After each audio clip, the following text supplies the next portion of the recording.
Assalamualaikum, selamat datang di channel Ki Bagus Purwas. Pada kesempatan kali ini, saya akan membahas kisah Prabu Siliwangi dan legenda Ajian Macan Putih. Prabu Siliwangi dikenal memiliki ilmu kesaktian yang disebut Ajian Macan Putih. Raja Pajajaran yang berkuasa dengan gelar Sri Baduga Maharaja tersebut memimpin pada masa keemasan Pakuan. Lamanya sekitar 39 tahun, antara 1482 hingga 1521. Sejarah Prabu Siliwangi.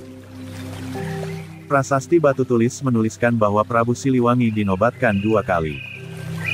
Pertama ketika Jayadewata menerima tahta kerajaan Galuh dari sang ayah, Prabu Dewa Niskala. Kedua ketika ia menerima tahta kerajaan Sunda dari sang mertua, Susuk Tunggal. Dengan demikian Prabu Siliwangi merupakan penguasa Sunda Galuh yang dinobatkan dengan gelar Sri Baduga Maharaja Ratu Haji di Pakuan Pajajaran Sri Sang Ratu Dewata. Secara umum, nama Prabu Siliwangi memang lebih dikenal daripada Sri Baduga Maharaja. Karena menurut tradisi lama, orang segan atau bahkan tidak diperkenankan menyebut gelar raja yang sesungguhnya. Karena itulah tanpa sengaja nama Prabu Siliwangi lebih banyak dipopulerkan.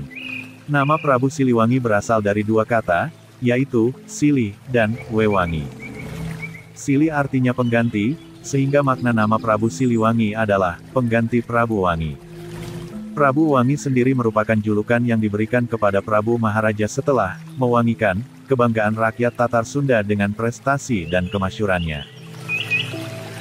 Semasa mudanya, Prabu Siliwangi terkenal sebagai ksatria pemberani dan tangkas. Bahkan beliau merupakan satu-satunya yang berhasil mengalahkan Ratu Japura sewaktu bersaing memperebutkan Subang Larang sebagai istri. Begitu resmi dinobatkan sebagai raja, tindakan pertama yang dilakukan Prabu Siliwangi adalah menunaikan amanah sang kakek, yaitu membebaskan rakyat dari pajak, karena rakyat telah dengan tegas mengamalkan ajaran Dewata.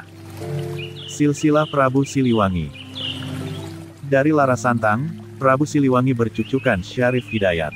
Pada tanggal 12 bagian terang bulan Caitra tahun 1404 Saka, Syarif Hidayat menghentikan pengiriman upeti yang seharusnya dibawa setiap tahun ke Pajajaran. Di saat yang sama, armada Laut Demak telah berada di pelabuhan Cirebon untuk menjaga kemungkinan datangnya serangan Pajajaran. Memang benar, ketika itu Tumenggung Jagabaya dikirim beserta 60 anggota pasukannya ke Cirebon. Tanpa mengetahui kehadiran pasukan Demak di sana, Sang Tumenggung pun tak berdaya menghadapi pasukan gabungan Cirebon Demak dan akhirnya menyerahkan diri.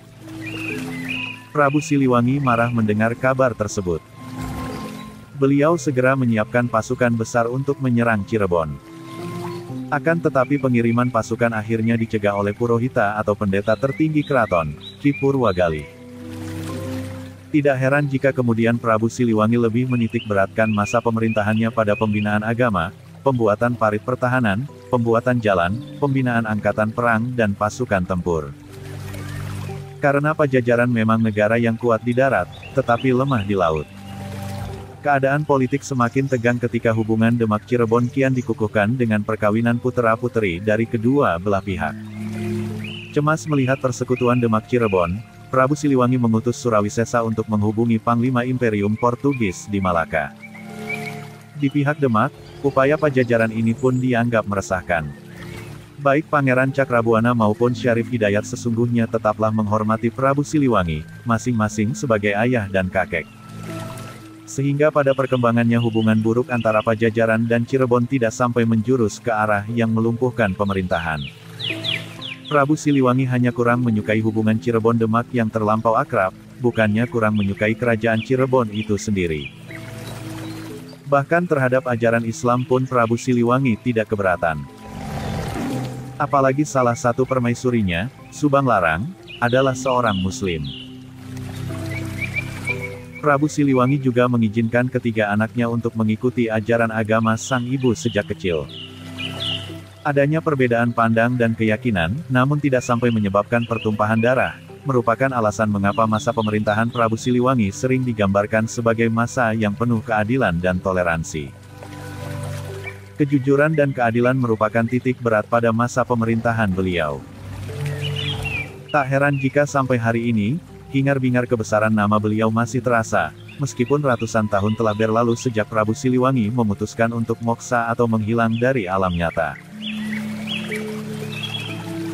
Itulah pembahasan tentang kisah Prabu Siliwangi dan legenda Macan Putih. Semoga bermanfaat. Assalamualaikum.